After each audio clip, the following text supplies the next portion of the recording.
Stunning, heartfelt vocals, beautifully crafted songs and world-class performances. There are few female voices in Australia to rival the class and style of today's amazing interviewee. With a career spanning the country music clubs of the Darling Downs to countless stages across Australia and the world, the uber-talented Lyn Bowtell from Newcastle has earned her place as one of our nation's most captivating and accomplished musical artists.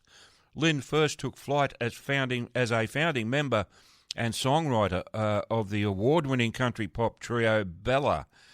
Since then, she's carved out a stellar solo career, releasing a string of critically acclaimed albums. With influences incorporating country, blues, jazz and pop, Lyn's rich, emotive vocals and soul-stirring songwriting set her apart as a genuine musical tour de force.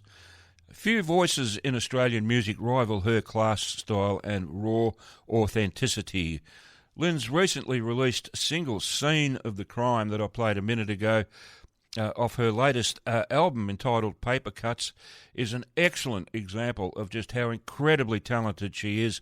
And when it comes to crafting a truly great song, from inception to final release, and I consider playing any of her tracks on this program a genuine labour of love.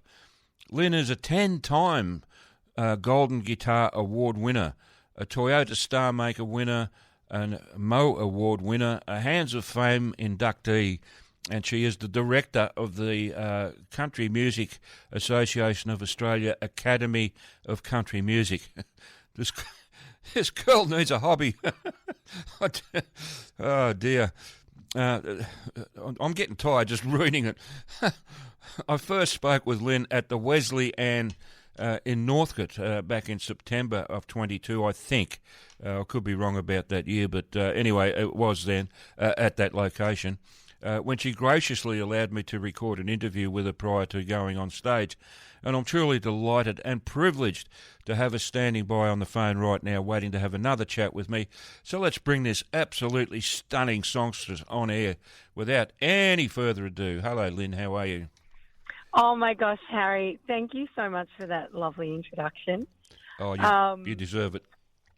Look, hearing you talk about all those things, it's really lovely to think that, my career of nearly 3 decades, I've managed to fit quite a bit in and still am. Although this time of year I really need a rest. I know the feeling. I bet you do. And I'm not half as busy as you are.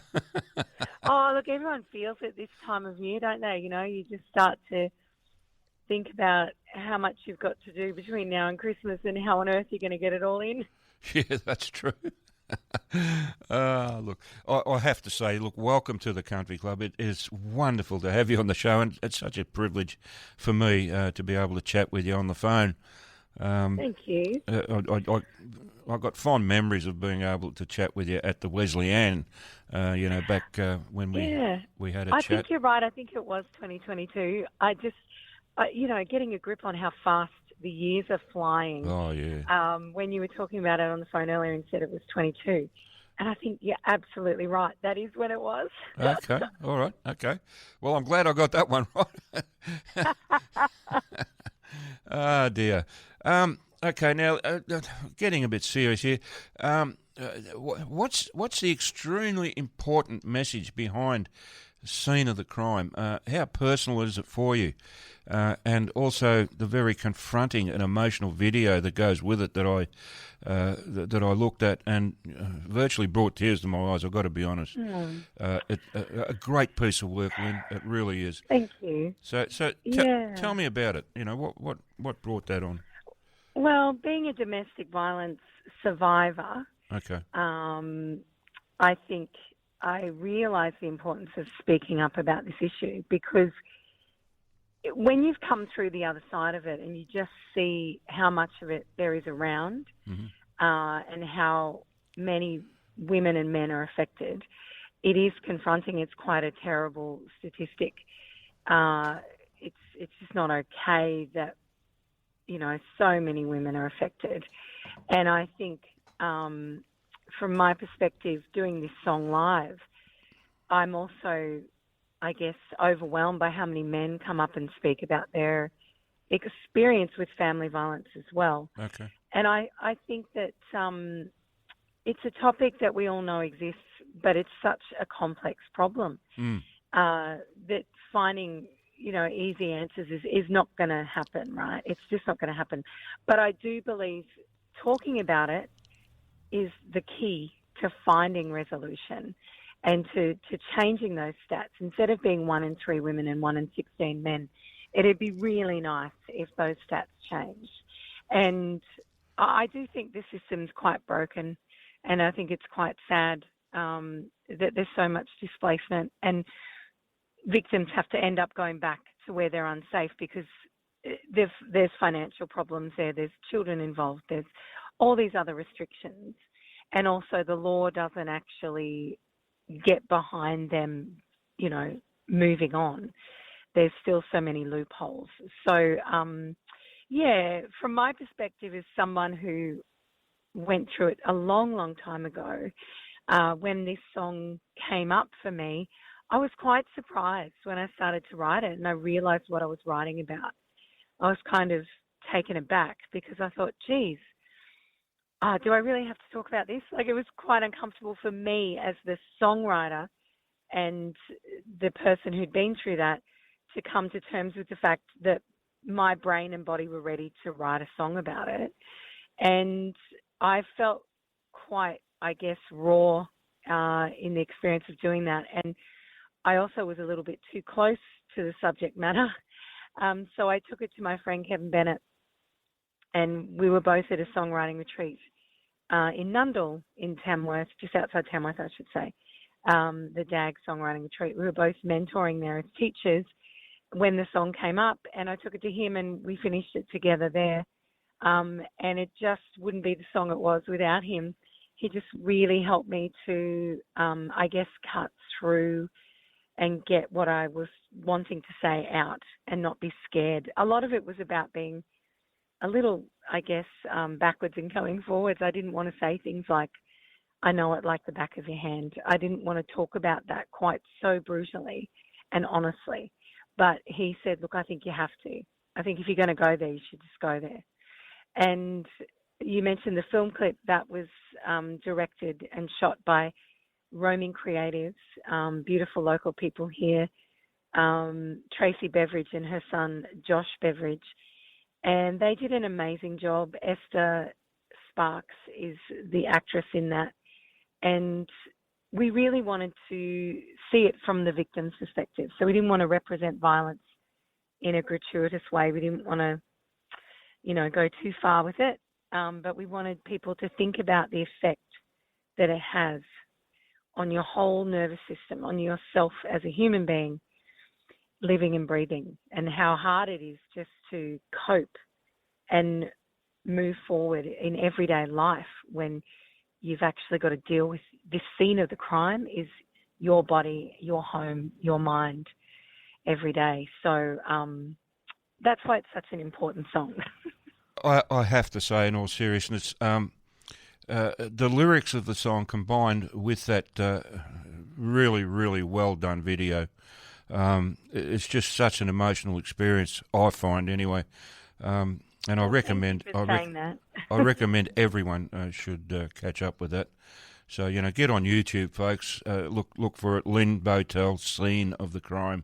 Check out that. Thank you. Check out the video. You have to. It's very important.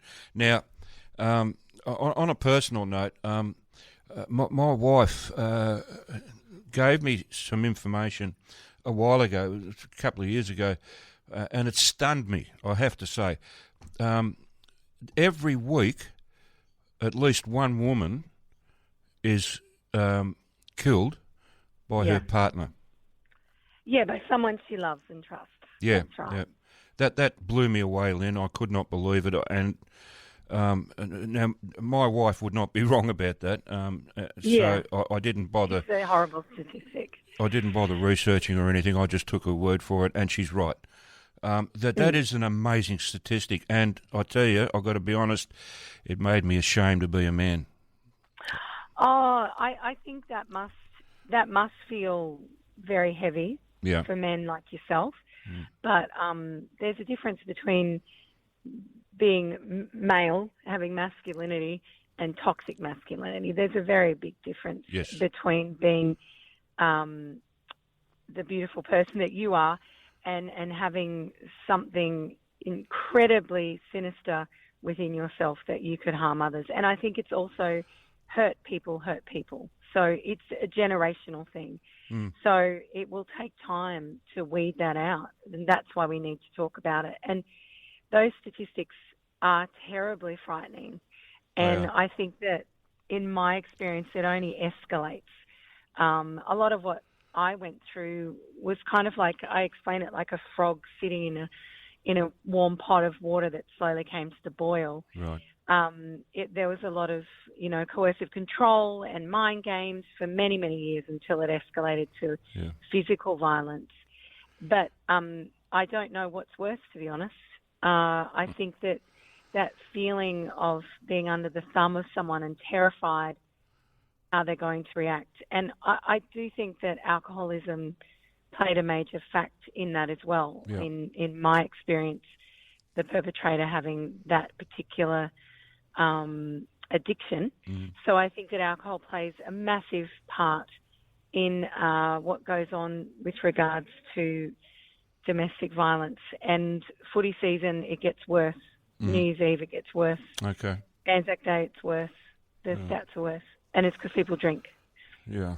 Look, my heart goes out. There's a few problems. My heart goes out to you, Lynn. But I'm glad you came through it. I really am. Thank you. And I hope Me too. I hope one advantage was that it made you stronger. Oh God, it did.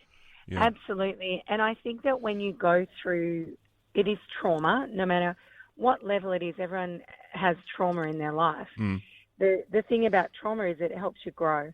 It helps you learn. Yep. And if you come through the other side and you can look back on that and think, wow, I'm still standing, I'm still here, and I'm actually stronger for it, I think that makes all the difference. And, I think it's made me a bit of a stoic, and I've put up with a lot of things in my life. So I often think back on that time as a different lifetime. It doesn't feel like who I am. Well, it definitely isn't who I am now. Yeah. So I feel like a very different person existed then, and there was, very much so a death of her and a rebirth of me. So, I feel very much in my power these days, and sharing this song and sharing this story has empowered me and others, and that to me is the reason for doing it. That's great. That is absolutely great. I love that. Absolutely gorgeous.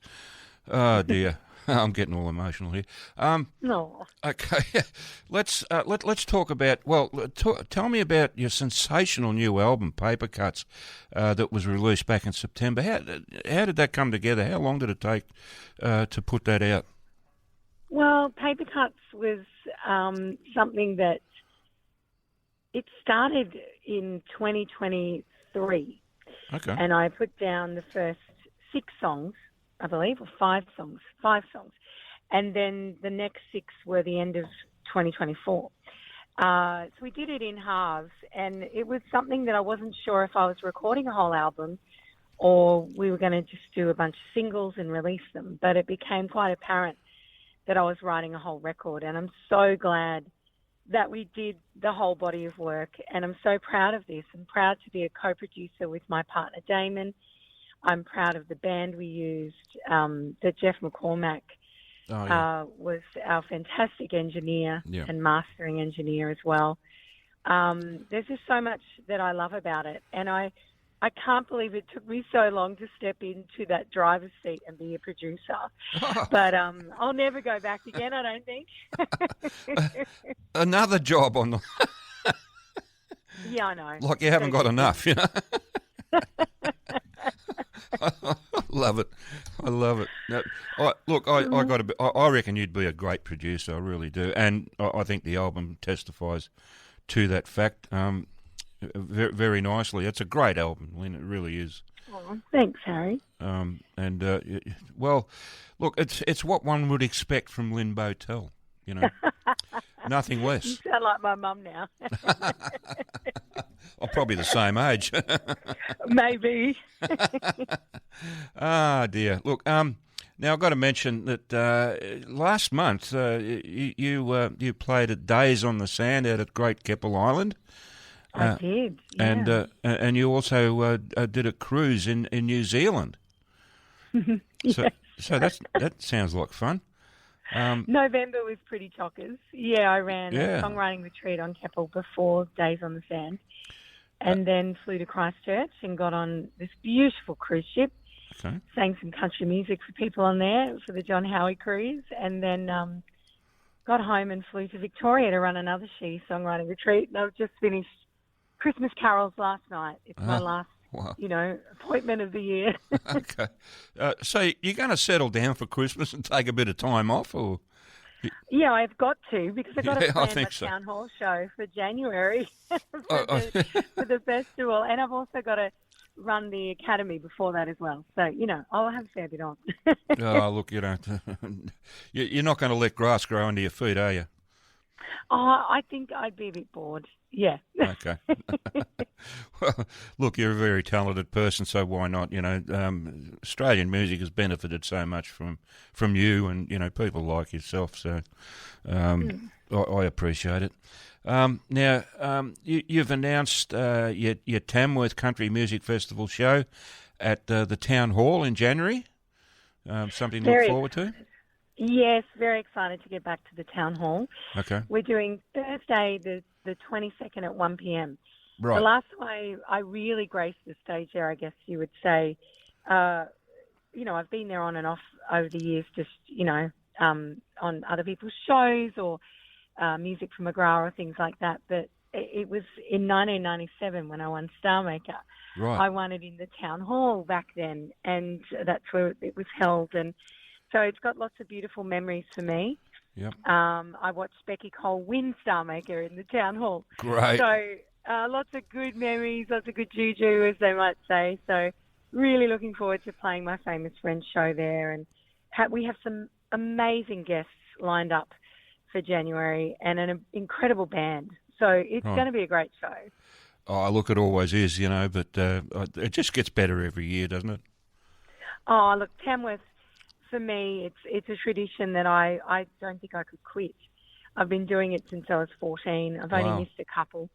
So, it's something I really love doing, and I feel right at home there. I'm sure you must by now. Lynn, unfortunately, we're out of time. I'd love to keep going. I've got a whole stack of questions I'd like to go through, but unfortunately, I can't because the clock is ticking. So I have to sign off. But look, I thank you so very, very much for taking the time to have this chat with me on your Sunday afternoon and for pulling over on the side of the road there to do it.